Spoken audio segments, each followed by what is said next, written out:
Hello everyone, তো আমরা যে বললাম মেলায় গেছিলাম, তো আমাদের সারাদিনের জার্নি কেমন ছিল সেটাই ভাবলাম তোমাদের সাথে শেয়ার করি। তো সকাল সকাল আমরা উঠে ফ্রেশ ট্রেশ হয়ে একদম সুন্দরভাবে রেডি ফেডি হয়ে আমি আর রজত বেরিয়ে পড়েছি। আর এদিকে আমার বাবা গাড়িতে জল দিচ্ছিল, কারণ এটা নাকি বেশ ভালো হয় গাড়িতে জল দিলে। তারপর বললাম আর নাম নিয়ে আমরা বেরিয়ে পড়লাম। অ্যান্ড আমরা 12টার দিকে বেরিয়েছিলাম দুপুরে। আর যেতে যেতে আমরা বাকি ঠাকুরের দর্শন করব না তা তো নয়, যেতে যেতে মোটর কালীবাড়িতেও দর্শন করলাম, মাকে প্রণাম করলাম, আর এদিকে বয়রা কালীবাড়িতেও প্রণাম করলাম। সব মাগুলোকে প্রণাম করতে করতে আমরা এগিয়ে পড়লাম। তারপর কালিয়াগঞ্জ ক্রস করলাম, দেন কুসুমুন্ডি, বুনিয়াদপুর, গঙ্গারামপুর। গঙ্গারামপুর তো আসছে, যাই হোক এরকম করে করে মোটামুটি আমাদের জার্নিটা স্টার্ট করেছিলাম। কিন্তু রাস্তা এত সুন্দর, আমাদের মোটামুটি রায়গঞ্জ থেকে গঙ্গারামপুর মানে বল্লা কালীবাড়ির রাস্তা 93 কিলোমিটার দেখাচ্ছিল, কিন্তু 93 কিলোমিটার একটু বোঝা যায়নি, কারণ রাস্তা এত ভালো। হ্যাঁ, মাঝখানে মাঝখানে একটু ভয়ঙ্কর বামগুলো রয়েছে, সেটাই, কিন্তু রাস্তা কিন্তু পরিষ্কার চকচকা একদম। তো আর যেহেতু এই সময়টা এত ভালো লাগছিল, চারিদিকে গাছপালা ভর্তি, অ্যান্ড দুপুরবেলা যাচ্ছিলাম, এখন ওয়েদার একটু ঠান্ডা ঠান্ডা ওয়েদার পড়েছে, মানে একটুও জার্নি ফিল হয়নি, খুব ভালো লাগছিল। তো যাই হোক, ফাইনালি আমরা এবার চলে আসলাম বল্লা কালীবাড়িতে। বল্লা মেলার কাছে এসে দেখি মারাত্মক ভিড়, কারণ আমি জানি যে এখানে ভিড় হয়, স্বাভাবিক। কিন্তু হ্যাঁ, সত্যি ভিড় প্রচণ্ড ছিল। আমাদের গাড়ি আটকে গেছিলো, সামনে ভিড় পেছনে ভিড়। অ্যান্ড যখন আমরা পৌঁছাই মোটামুটি তখন এই আড়াইটা তিনটার মতো বাজে। অ্যান্ড অনেকটা ভেতরে গিয়ে রাখতে হয় গাড়ি। তারপর হাঁটতে হাঁটতে গাড়ি রাখলাম, কারণ আর দেখো এগুলো জাগ্রত জায়গা, এইসব জায়গাতে ভিড় হবেই, কারণ এটা তো সিজন, এই সময় পুজো হয়, তো হবেই, কিছু করার নেই। তার মধ্যেই খুব সাবধানের সঙ্গে আসতে হবে। তো চা খেয়ে নিলাম, চা খেয়ে দিয়ে দেন একটু বেরিয়ে পড়লাম আবার। আর তারপর দেখি এবার ভিড়, অনেকটা হাঁটতে হবে, কারণ গাড়ি তো তোমাকে বাইরে রেখে দিতে হবে। গাড়ি রেখে দেওয়ার পরে তোমার এই যে মেন গেটটা দেখছো, এই গেট থেকে আসল মানে যেখানে বললাম আর পুজো হয়, ওটা কিন্তু মোটামুটি 2-2.5 কিলোমিটারের মতো রাস্তা। ওটা তোমাদেরকে হেঁটে যেতে হবে, কিছু করার নেই, কারণ এখানে না টোটো অ্যালাউ করবে, না সাইকেল, না বাইক, না গাড়ি, কিচ্ছু না, এটা তোমাদেরকে হাঁটতেই হবে। অ্যান্ড হাঁটতে হাঁটতে খারাপ লাগছিল না, কারণ সবার ভিড়ে ধাক্কার মধ্যে দিয়ে তুমি চলে যাবে। আর আশেপাশে এত মেলা বসছিল, জিনিসপত্র রয়েছে, তো ওগুলো দেখতে দেখতে দেখবে তোমার অত কিছু মনেই হবে না, তুমি ঠিক গল্প করতে করতে চলে যাবে। আর এদিকে আমাকে তখন ওই তিলক কেটে দিল, কারণ কোনো একটা পুজো দিতে যাচ্ছি, যে কোনো মায়ের পুজো হোক, বাবার পুজো হোক, দেখবে মাথার মধ্যে মানে কপালে ওই তিলক না থাকলে ভালো লাগে না, কিন্তু এক মনে হয় না যে পুজো দিতে আসছি। তো আমি তিলক কেটে নিলাম এইভাবেই। অ্যান্ড তারপর হাঁটতে হাঁটতে হাঁটতে হাঁটতে সারা রাস্তা দেখতে দেখতে দেখতে দেখতে গেলাম, আর সামনে মেলাও বসেছে। আর এদিক থেকে আমরা এবার প্রসাদ নিতে শুরু করলাম, এদিকে ফুল আরও অনেক কিছু দিচ্ছিল, ধূপকাঠি টুপকাঠি এইসব নিলাম। আর এখানে দেখি যে একজন মা কালী সেজে রয়েছে। তো যাই হোক, তারপর এই যে প্রসাদের মধ্যে এই হাতি ঘোড়া, ছোটবেলায় আমি বলতাম কি, বাবা যখন যেত বললাম মেলায়, তখন আমি বলতাম আমার জন্য কিন্তু হাতি নিয়ে আসবো, আমার জন্য ঘোড়া নিয়ে আসবো, কারণ আমার না এই সাজগুলো খুব ভালো লাগে, এই হাতি ঘোড়া। তারপর এগুলো নিয়ে নিলাম, কারণ এগুলো আর অন্য কোথাও পাওয়া যায় না সেরকম, একমাত্র বল্লা মেলাতেই পাওয়া যায়।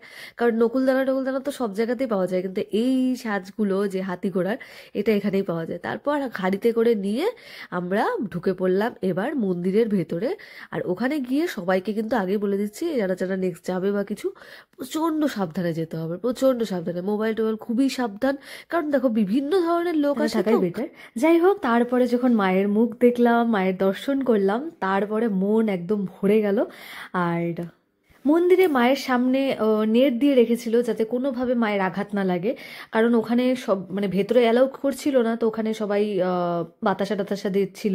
তো যাই হোক, তারপরে আমি তোমাদেরকে সম্পূর্ণটা ভিডিও তো দেখাতে পারছি না, যতটা নিজের চোখে দেখেছি ভিডিও, কারণ সেই সময় মোবাইলটা বের করাও চাপ হয়ে যাচ্ছিল।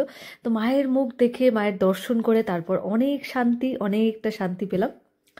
আর এই ছিল বাইরে, মানে মন্দিরের বাইরে ছিল, তখনও লোক 4টে 4:30 বাজে, তখনও লোক কন্টিনিউয়াসলি চলেই আসছিল। আর এখানে আমরা দুজনে ছবি তুলছিলাম, ভালো লাগছিল, হাজব্যান্ড ওয়াইফ দুজনেই যাচ্ছি, যে কোনো জায়গায় গেলে পরে বেশ ভালো লাগে একসঙ্গে। আর তারপরে চলে আসলাম এবার মেলাতে। মেলাতে গিয়ে ওখানে দেখছি যে বিশাল বড় মেলাও হয়, অ্যান্ড ওখানে অনেক নাগরদোলা টাগরদোলা ছিল, এগুলোতে তো আমরা চড়বো না, ফালতু দেখেও লাভ নেই।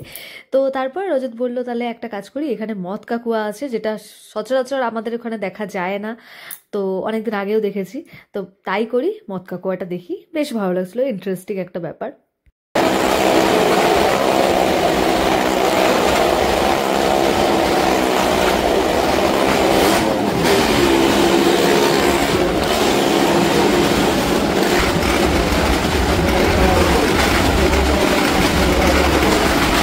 দেখতে তো অনেকটা রিস্কে ওরা এই কাজটা করে, অ্যান্ড ভালো লাগছিল, ওপর থেকে সম্পূর্ণ মেলাটা দেখা যাচ্ছিল। হ্যাঁ, তবে একটু ভয়ও লাগে, কারণ যে পরিমাণে নড়ে আর যখন গাড়িগুলো উঠছে সেই টাইমে একটু ভয় তো লাগবে। যাই হোক, তারপর ওখান থেকে নেমে পড়লাম, নেমে আবার সোজা আমরা হাঁটা দিলাম। অ্যান্ড তারপরে তখন যেহেতু আমরা বললাম আর কাছে যাওয়াটা আমাদের মেন প্রায়োরিটি ছিল, তাই জন্য আমি কিন্তু এখানে কোনো দোকান টোকানে অত বেশি ঢুকিও নি, দেখিও নি। তারপর আর এই টাইমে যখন আমাদের হয়ে গেল দর্শন, দেন আমি একটু দেখা শুরু করলাম, ছোট ছোট জিনিসপত্র নেওয়া শুরু করলাম। আর এইদিকে মাথার মধ্যে এটা লাগিয়েছে, রজত বদমাশি করে ছবি তুলে নিয়েছে, ও যেটা করে নর্মালি সবসময় পেছন লাগা। তারপরে দুজনে মিলে দেখতে দেখতে আমার সব থেকে প্রিয় জায়গায় যেটা দেখলাম, এই সুন্দর সুন্দর পুতুলগুলো। মানে কি যে সুন্দর লাগছিল এই পুতুলগুলো দেখে।